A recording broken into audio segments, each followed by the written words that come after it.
Welcome to the Friday Night Frenzy. He's Rob Hughes, I'm Ross Bullen, and we begin tonight's show with a North Central Conference showdown at McCutcheon between the Mavericks and Logansport Berries. The undefeated McCutcheon Mavericks came into play tonight, ranked 5th in the state in Class 5A and looking for its first 5-0 start to the season since the 2002 season when the Mavs began their year 8-0. Coach Frauheiger and company not overlooking anyone on the schedule the rest of the way. First quarter, Logansport marches down and scores first. The Mavs reply with their big play weapon. Blake Elming, the senior, is gonzo, 65 yards for the TD. Second quarter, Mavs driving Aaron Phillips. Quick pass to Dakota Lovelace, who breaks a couple of ankles and tackles for a 17-yard gain. That sets up Elming, who takes the handoff right up the gut. You can try to pull his jersey. That ain't going to stop him. McCutcheon goes on top 14-7. The Berries doing their best to hang around. Ryan Schrock fools the Mavs defense. See you later. Takes it 57 yards right down the middle of the Frauheiger's field. not going to like that. No, but that's that tricky offense he was talking about. 14-13 McCutcheon. That's about as close as it got, though. Elming busting the Berries all night long. Rushes for 278 yards and 4 touchdowns. McCutcheon made it look easy tonight. The Mavs win 49-19. Coach Frauheiger will join us in studio later in the show. The Harrison Raiders taking the field, the Raiderettes and cheerleaders, that is. As for the team, the offense got off to a rocky start, but the defense came to play. Tanner Watkins comes up with the INT, and he is headed the other direction. Nobody is going to catch him. And just like that, the Raiders take a 7-0 lead, and Watkins was just getting warmed up. After a quick water break, he's back on the field, creating another turnover. Number 6 was a game changer tonight. Rob, number 6, my number at Harrison. Yeah, when you sat the bench. Yep, Watkins representing the number well. The offense would get rolling eventually. Jadan Sturgeon hits Daniel Wright on the screen, and he bounces off the defenders like a pinball. He's inside the 10-yard line, and they give it right back to him for the touchdown. I was faked out just like the Anderson defense. The Raiders go on to win 45-0, their first shutout since 1997. How about those Raiders? I know you're proud. The Jeff Broncos in search of victory number 1 tonight at home against Kokomo. After a scoreless first quarter, things changing quickly. Second play of the second quarter, Kokomo's Bo Baker goes up the middle and breaks it to the outside. 35 yards later, it's 6-0 Wildcats. Jeff facing a 4th and 7. They fake it. Brandon Golick finds Desmond Wilson all alone for the first down. Trickeration pays off. Moments later, Golick, working out of the shotgun, keeps it himself. The senior follows the block, and he's off to the races. Golick dives into the end zone. The Broncos are all jacked up. Kokomo now up 14-7, though. Golick drops back, and guess who? Desmond Wilson, but it's just going to be a tad out of reach. Kokomo's Bo Baker turns it into the touchdown maker once again. I like that little Dr. Seuss rhyme. Yeah, Ruben Senior did a scores good job on another there. long run. Kokomo routs Jeff 49-7. Ruben with his creative juices flowing tonight. A tune-up game for the Red Devils against Tipton next week. They travel to Rensselaer. In complete control when I arrived, it's Kidwell handing the ball off to Ryan Kim, who falls forward for the touchdown. 28-0 RDP at that point. Tipton trying to get something started. The screen pass is complete on third down, but Desmond Williams sniffs it out. A nice play from the senior forces a Blue Devils punt. Ensuing possession, Mikey Kidwell on the move. He finds Jonah Williams open over the middle, and the sophomore does the rest. Williams, 5 catches for 148 yards and 2 touchdowns. That makes it a 42-0 game. The Red Devils weren't finished in the first half, and I know what you're thinking, Rob. You got to be kidding. Well, I'm not. Kidwell with all kinds of time. 74 yards later, it's a 49-0 game at the break. Kidwell, 14 of 16 for 238 and 4 scores. Not pictured Luke Tolukian. He did sub in at quarterback. Got to give Brock's kids some love. Bruno Doe for everybody. West Lafayette rolls 55-0 is the final. Over to Benton Central. The Bison were host to the Central Catholic Knights. First quarter facing 3rd and 5. Avery Dinhart hits Luke Fusick over the middle. Runs in for 6. Knights take a 7-0 lead after the extra point. Ensuing possession, yeah, pretty much. Bison trying to punt it away, but a high snap forces Gabe Barrett to take matters into his own hands. Turns nothing into something, the first down. A couple plays later, it's Colton Tucker finding Mason Cooley. 40-yard strike down to the CC 30. So the Bison showing they can play a little bit. Okay. However, Benton Central would turn the ball over on downs. Knights taking full advantage. Here it's Jackson Anthrop taking the delayed handoff, juking defender, and strolling in for the 63-yard Running like score. Janice chasing him. Knights win this easy by a final of 56-0. 5 games down and 5 to go now. Coming up after the break, we'll make stops at Delphi, Frontier, Attica, and Tri-County. And Twin Lakes, where the Indians had a tall order tonight, taking on the #1 ranked Rensselaer Bombers.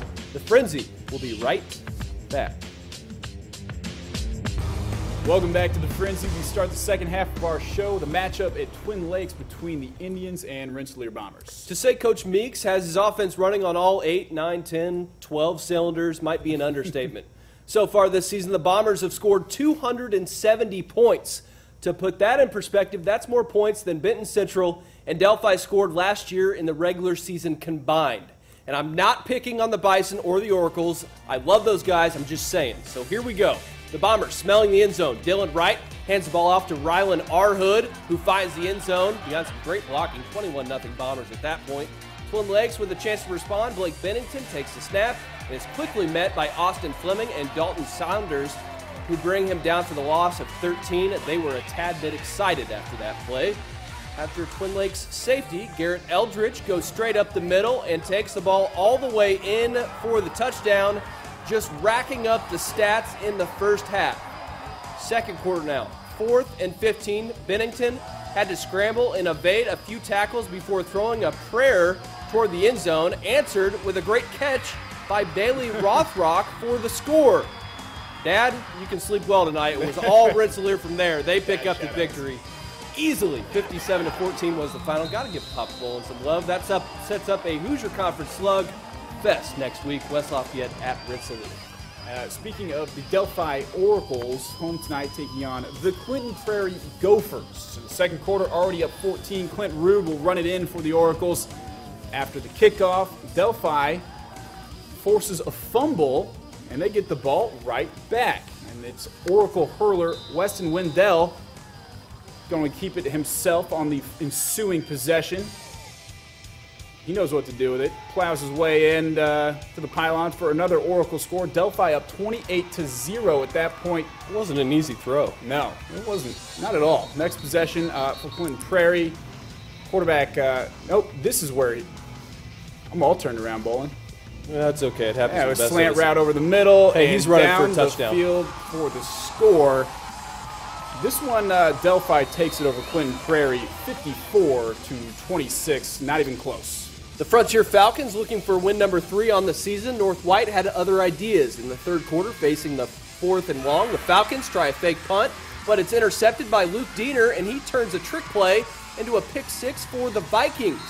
Frontier responds quickly, though, on the kickoff. Falcon senior Rhett Ezra will fly 95 yards downfield, but eventually get brought down inside the 5-yard line. You can't get caught from behind. He ran out of gas. Oh, don't do that. Sets up a first and goal later on in that possession. Austin Becker takes the handoff and dives in for the touchdown with defenders on his back and only on one good leg. Desperation time now for Frontier. They go for it on 4th down again. This time it will be intercepted by Caleb Hendris. The Vikings cruise into Chalmers and pillage the Falcons 47-27. Plunder. Homecoming at Lewis Bruce Jr. Field, where the unbeaten Red Ramblers host the unbeaten Mustangs. Upset Attica alert. walked onto the field and showed no weakness today. After a rough first quarter, the Ramblers took control. Carson Davis runs out wide to get the Ramblers within 30 yards.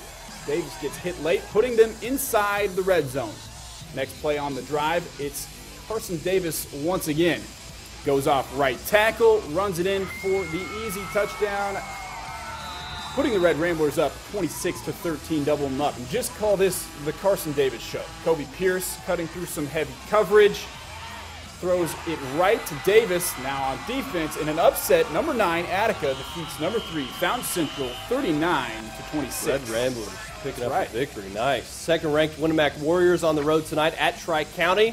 There wasn't much home field advantage for the Cavs, though. Winamac's Parker Fox tosses the ball off to Andrew Risner, who gets around a block and finds the end zone. Easy touchdown there. Tri-County would try to move the ball with a handoff to Joel Anker, who tries to run it up the middle but is tackled by another Warrior.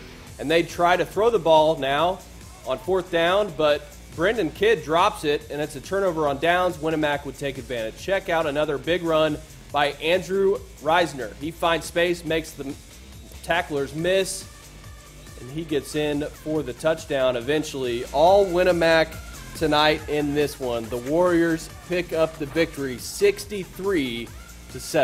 Now we head indoors.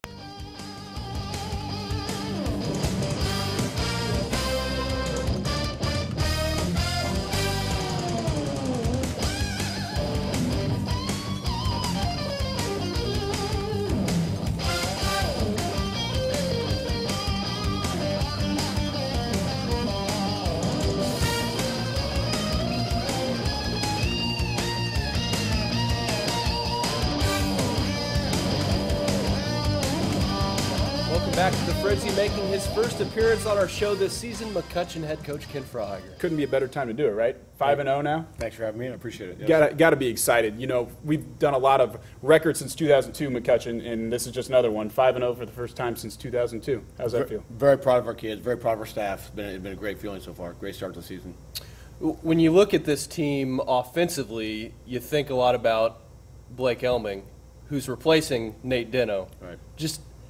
Do you feel a little spoiled when you've got those types of players back-to-back years? Yeah, it's a nice combination. We've got a very, very senior dominated offensive line, along with Blake, who hits holes exceptionally hard. They're a nice combination. Yeah, it's been a nice couple of years. I mean, you kind of just said it there, Ross, but a little love to this offensive line. I mean, obviously Blake's a talented player, but you guys just run over whoever is in front of you. It may take a while, but we get that done normally. Tonight, kind of a little bit of a slow start for you guys. Logan Sport scores first, but did you like the way that your team responded and put up big points in a hurry after that? That's what we said all year. The greatest thing about our kids is they just don't panic. Bad things happen. We were down 21-7 on the west side and came right back and tied it up in 2 minutes. So our kids just don't panic. They just keep playing, and that's been a real benefit of the season. It's not just your offense and your scoring and your running the ball. Your defense has been really solid this season. What have they done that's allowed them to be so successful? Well, most of the kids are back from last year. Our defensive line are all seniors. We've got 2 of the 3 linebackers are back from last year. Certainly missed Caleb Harper, and we've had a great pickup in Trayshawn Hurd at safety for us. I mean, it's a good group. It's not a great group, not yet. They're getting better. Still got room to improve, but they play hard. That's all we can ask. Coach, never satisfied being a defensive guy. Let's look at the remaining part of your schedule. You're at Richmond next week, at Harrison week 7, Muncie Central after that, and then you finish the year at Anderson. 3 out of your last 4 on the road. You're going to learn a lot about your team the rest of the way. Absolutely. Next week will be a new challenge for us to get on a bus and ride for 2 hours and get off and go play a very talented Richmond team. And then certainly we've got to go across town here, which will be a huge game for us against the Raiders before we finally go home again. So, yeah, you're right. We're going to learn a lot about our kids. You've improved your team and you've gone to a little bit easier conference, but do you wish with this team maybe you could get a little action with the old HGC teams? Or are you just happy to be out of there and gone?